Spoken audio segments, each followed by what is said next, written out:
నమస్తే, నేను మీ సతీష్. ఆంధ్రప్రదేశ్ ముఖ్యమంత్రి వైఎస్ జగన్మోహన్ రెడ్డి ఢిల్లీ పర్యటన పైన ఆంధ్రప్రదేశ్ రాజకీయ వర్గాల్లో కొన్ని వాడివేడిగా చర్చలు అయితే జరుగుతున్నాయి. ప్రధానంగా ఏదైతే నరేంద్ర మోడీ జగన్మోహన్ రెడ్డిపై సీరియస్ అయినట్లుగాను, అందులోనూ అసలు పూర్తిగా కేంద్ర పెద్దలు కూడా జగన్మోహన్ రెడ్డిని కలిసేందుకు విముఖత తెలపడం అనేటువంటి అంశాలు ఈ చర్చలోకి వస్తున్నటువంటి పరిస్థితి. మరి నిజంగా జగన్మోహన్ రెడ్డి ఢిల్లీ పర్యటనలో ఆయనకి ఊహించని పరిణామాలు ఎదురైనాయా, ఎలాంటి పరిణామాలు ఎదురైనాయి, వాటి వెనకాతలో ఉన్నటువంటి కారణాలు ఏమై ఉండొచ్చు అనేటువంటి అంశాలు మనతో చర్చించేందుకు ప్రముఖ రాజకీయ విశ్లేషకులు అడిసిమల్ శ్రీనివాసరావు గారు ఉన్నారు. సార్ నమస్కారం.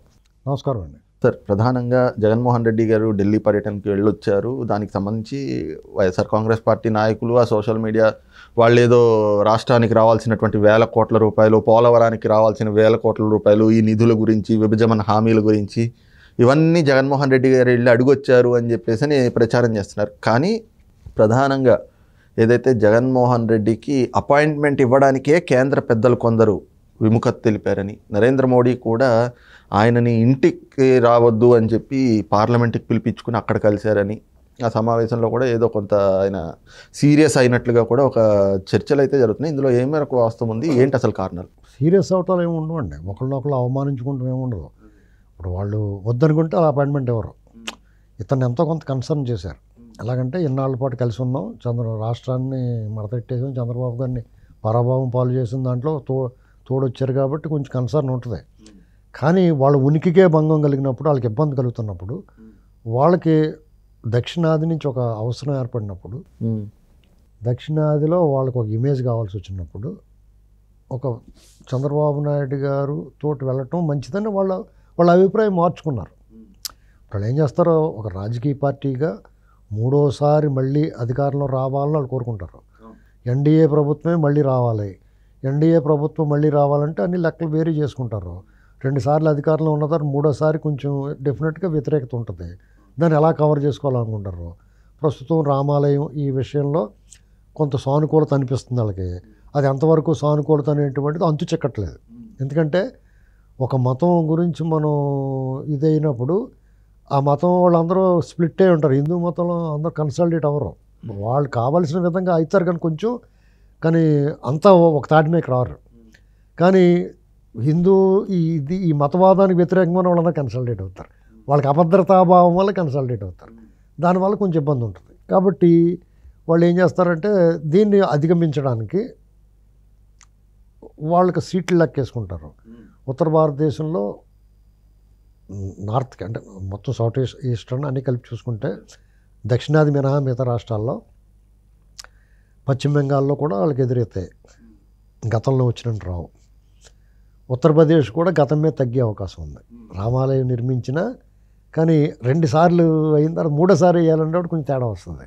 సహజంగానే అక్కడ ప్రభుత్వం మీద కూడా కొంచెం వ్యతిరేకత, ఆ వ్యతిరేకత ఈ వ్యతిరేకత అన్నీ కలిసి వస్తాయి. మనకున్నంత మోజాలకుండా దగ్గర నుంచి చూసిన వాళ్ళకి, దూరం నుంచి చూసిన వాళ్ళకి బాగా కనపడుతుంది. సినిమాటర్లో దూరం నుంచి కనపడతారు బాగానే, దగ్గర నుంచి చూస్తే ఇలా ఉన్నట్టురా అనుకుంటాం కదా, అలాగే ఉంటుంది దగ్గర ఉన్న వాళ్ళకి. అందుకనే దూరపు కుండలు నునుపు అంటారు. ఇంకోటి ఏంటంటే వీళ్ళు మధ్యప్రదేశ్ ఇప్పుడు అధికారంలో ఉన్నారు, వాళ్ళ నుంచి లాగేసుకున్నారు, మొన్న గెలిచారు మళ్ళీ. ఈసారి ఆ గెలుపు విషయంలో అనుమానాలు ఉన్నాయంటున్నారు. మరి ఏ రకమైన అనుమానాలు ఉన్నాయో తెలియదు. రాజస్థాన్, పంజాబ్ ఏమో ఆప్, కాంగ్రెస్ మళ్ళీ రకరకాలుగా ఉన్నది. అంతే ఒక డిస్టర్బ్డ్గా ఉంది. అంతే వాళ్ళకి అనుకున్నంతగా పట్టొచ్చిలా లేదు, కొంత తగ్గిలా కనపడుతున్నాయి సీట్లు. దాన్ని దక్షిణాది నుంచి భర్తీ చేసుకోవాలి. దక్షిణాది నుంచి భర్తీ చేసుకోండి. ఇదివరకు కర్ణాటక బాగా కొట్టారు లాస్ట్. ఇప్పుడు అది మన కాంగ్రెస్ గెలిచింది కాబట్టి అక్కడ గతం కన్నా గట్టిగా తగ్గుతాయి. గతంలో కాంగ్రెస్ గెలవడానికి కారణం కొంచెం ఈ తెలుగు వాళ్ళు ప్రభావం కూడా ఉంది. ఇప్పుడు ప్రస్తుతం తెలుగు వాళ్ళు మూడు ఎలా ఉంది, జగన్మోహన్ రెడ్డి దండం పెట్టేసి చంద్రబాబు ఉన్నారు. మొన్న 2018 ఆ టైంలో కొంచెం జగన్మోహన్ రెడ్డి గారికి అనుకూలంగా ఉన్నారు. ఇప్పుడు ఆ ఫ్యాక్టర్ ఒకటి ఉంటుంది. తెలంగాణ వచ్చింది. తెలంగాణలో డెఫినెట్గా చంద్రబాబు గారు తెలుగుదేశం ప్రభావం ఉంటుంది. ఆంధ్రప్రదేశ్ అయితే డైరెక్ట్. కాబట్టి వాళ్ళు సౌత్ ఇండియాలో ఈ 3 రాష్ట్రాల్లో, అలాగే తమిళనాడులో కూడా తెలుగు వాళ్ళ ప్రభావం ఉంటుంది.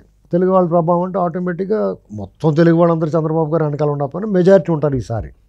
ఆ పార్టీ పట్ల కానీ, జగన్మోహన్ రెడ్డి గారు వ్యవహరించిన తీరు కానీ, ఈ సమీకరణాల్లో వాళ్ళు ఏం ఆలోచించారంటే ఎన్డీఏలోకి వాళ్ళకి పాత మిత్రుడే కాబట్టి చంద్రబాబు నాయుడు గారిని ఆహ్వానించి ఎన్డీఏలో చేర్చుకుంటే తెలుగుదేశం పార్టీని వాళ్ళకి ఒకటి ఓవరాల్గా ఆ ఎన్డీఏ కూటమికి ఒక క్రెడిబిలిటీ కొంచెం పెరుగుద్ది.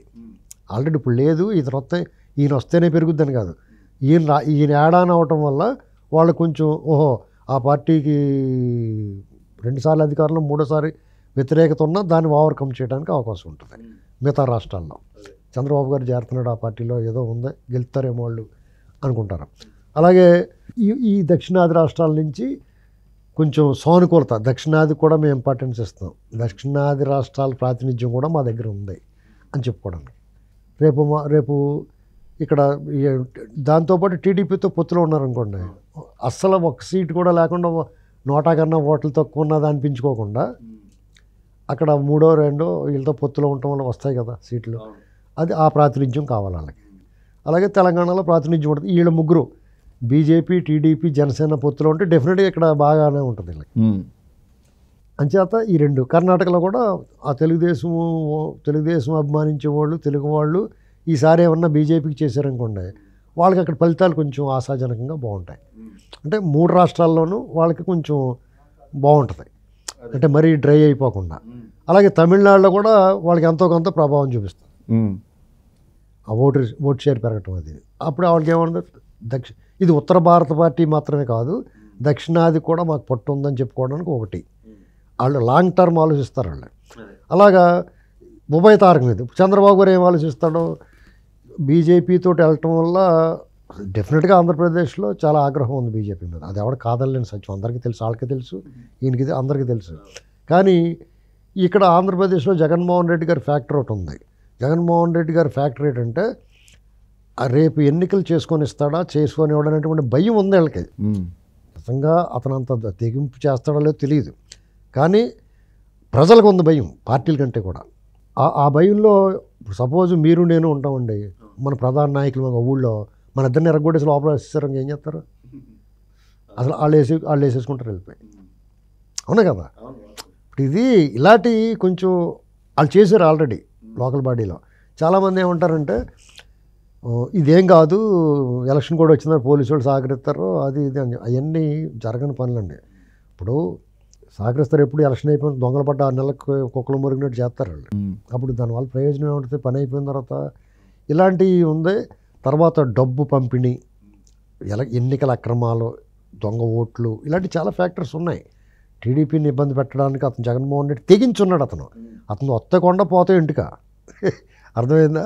అతను బరిదెగించేసి ఉన్నాడు. ఇప్పుడు అతను ఏం చేయగలరు? ఎవడన్నా ఆల్రెడీ అలాగే జైల్లో పోతాడు. అతను కొత్తగా ఏం పెడతారు అతని కేసులు?